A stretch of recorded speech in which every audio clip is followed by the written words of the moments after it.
Hi everyone. So today is the 26th of November 2016. I am just wanting to share something with you all that I heard a couple of years ago, about 3 years ago now, 4 years ago perhaps, that I've never really forgotten, and I keep turning it over and over in my mind. I'm just going to read from Jeremiah 18 verses 1 to 5. This is the word that came to Jeremiah from the Lord. Go down to the potter's house, and there I will give you my message. So I went down to the potter's house, and I saw him working at the wheel. But the pot he was shaping from the clay was marred in his hands, so the potter formed it into another pot, shaping it as seemed best to him. Then the word of the Lord came to me. O house of Israel, can I not do with you as this potter does, declares the Lord? Like clay in the hand of the potter, so are you in my hand, O house of Israel. And I did a little bit of searching around on the internet in regards to that verse, and I found this really nice story that I'll also read out, and then I'll get into a few thoughts that I've had. The story starts off, the clay says, I've been slammed onto a hard spinning wheel. I'm flying around out of control. Under pressure, I am being squashed and squeezed, and I know that a fire is ahead. The potter says, carefully, I threw you onto just the right spot. Your imperfections are being smoothed as you spin by the loving pressure of my hands. I am holding you and molding you, proud and pleased with my creation. And the fire that lies ahead will only enhance your beauty. And I thought that was just a really beautiful way of explaining the Jeremiah verses. That, for me personally, I went through a lot of trauma and a lot of abuse throughout my childhood, up and through my teenage years, through my marriage when I was married a long time ago now. I felt, I was explaining to a friend earlier this year that after I came back into a relationship with God 5 years ago, I felt useless. I didn't feel that I was worthy of anything I felt, or of anyone. I didn't even feel worthy of God. I felt disgusting. I felt dirty. I felt ugly, inside and out. I felt completely and utterly worthless and broken and destroyed by all the pain that had touched my life and the man that had hurt me. And so when I was talking to my friend earlier this year about that, I said to her, but over the last 5 years, God he's taken me off that shelf where I was sitting in the corner, too ashamed to even come out and be seen, and he's taken me off that shelf, and he has filled in all of the gaps that were left, that the bits that had fallen off, and the cracks that were there. Like, I felt if you tried to put water into me, I would have just leaked everywhere. Like, there was not even any point in putting anything inside that pot, inside that vessel, because I was so broken. And God took my brokenness, my broken life, and he filled those chunks with other bits of clay, and it was serviceable. Like, I was a serviceable vessel. Like, I could function, but I still didn't feel beautiful, or I still didn't feel that anybody would want to look at me, put me out on display. Like, I was sort of a pot that you kept, for around the house. Like, you wouldn't bring me out and use me if you had company over. And so, and then as I was talking to my friend, God gave me this picture in my mind, and I'm a writer, so I tend to think in pictures sometimes, and that's how God likes to talk to me quite often, is with imagery.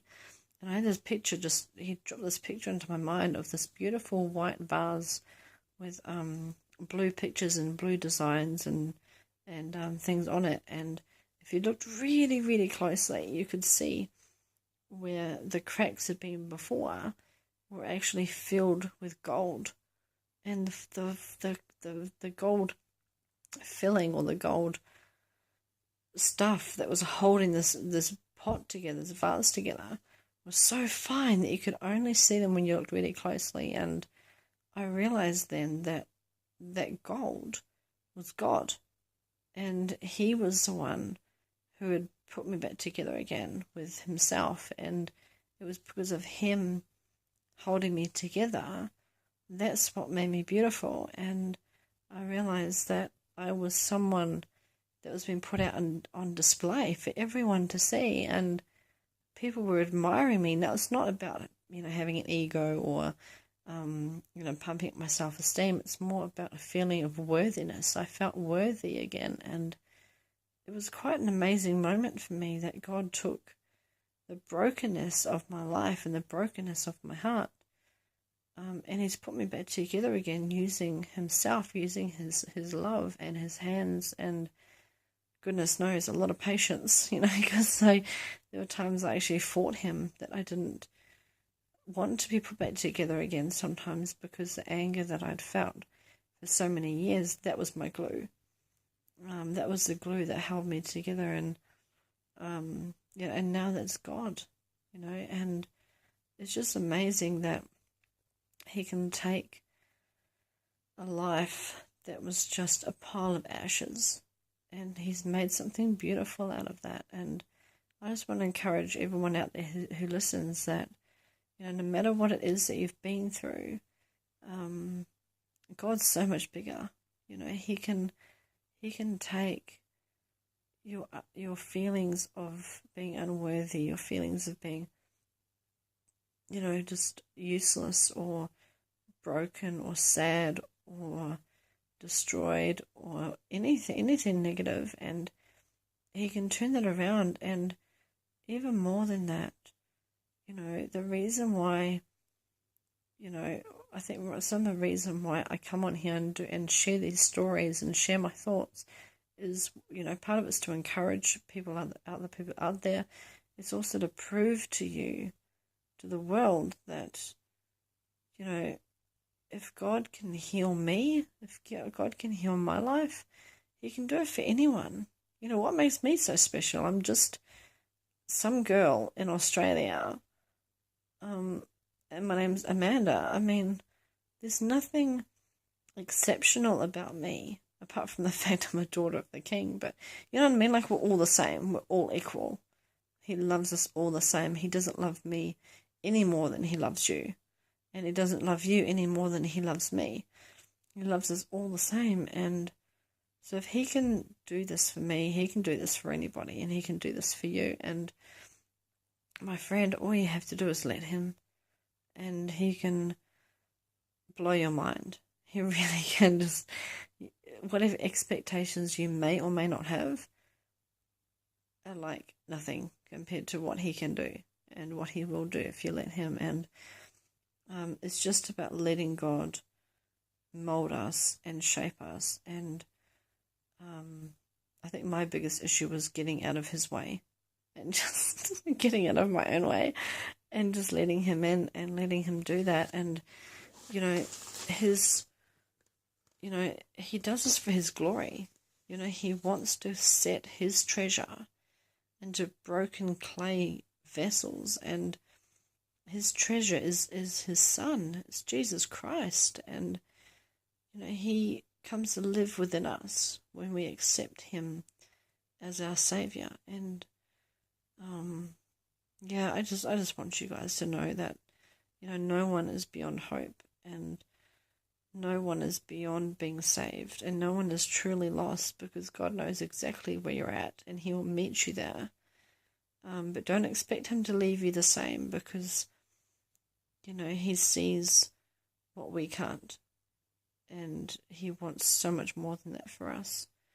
And just always be mindful too that when He does work a miracle in your life, when He does start to restore you and then finishes restoring you, give Him back the glory, because He does it for us, but He also does it for Himself. And it's just really important that we don't claim the glory for that. We just need to make that decision to let him in and let him work his magic, for lack of a better word. So I hope this blesses you. Thinking of you all as it comes into Christmas, and I will be posting a Christmas message very soon. God bless you all. Love you. Bye.